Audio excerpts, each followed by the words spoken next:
today, he urged that both be prosecuted under federal racketeering statutes known as RICO.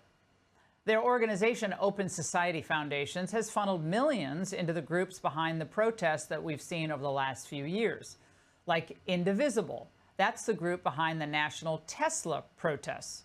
It's gotten more than $7.6 million since 2017 from Soros' foundation. Then there are the protests here in Washington being put on by a group called FreeDC.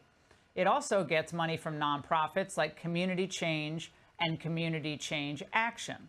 But where do they get money from? Well, again, you have to do this diagramming, but millions from that can be traced to left-wing dark money mega donors, which include George Soros and his foundations.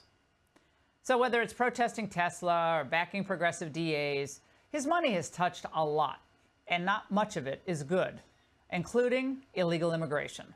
We are going to need all of that fuel to continue to combat this administration that continues to bring political terror to our Black, brown, working families and immigrant communities. The group is called CASA, which is fighting to keep alleged MS-13 gang member Kilmar Abrego Garcia here in the United States. That's also gotten money. In 2023, the Open Society Foundations awarded CASA a $250,000 grant, and CASA in Action, the group's political action committee, $1.6 million. Here with details is Caitlin Sutherland, director of Americans for Public Trust. Caitlin, sometimes doing the Soros connection can take a little work, but it's pretty obvious what's going on here. The Open Society Foundations, though, slammed Trump's Truth Social post, saying these accusations are outrageous and false. The Open Society Foundations do not support or fund violent protests. Our mission is to advance human rights, justice, and democratic principles at home and around the world. Your reaction to everything we just laid out?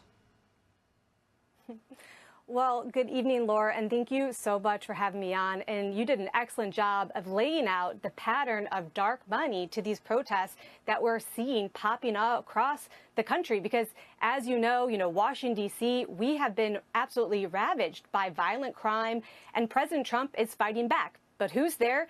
It's George Soros and other extremist groups who are mobilizing and bankrolling protests to fight back against policies that are going to keep our streets safe. So time and time again, we see George Soros and other groups are the ones bankrolling these extremist protests across the country. What difference at this point does it make? Join the movement. Feel the vibe.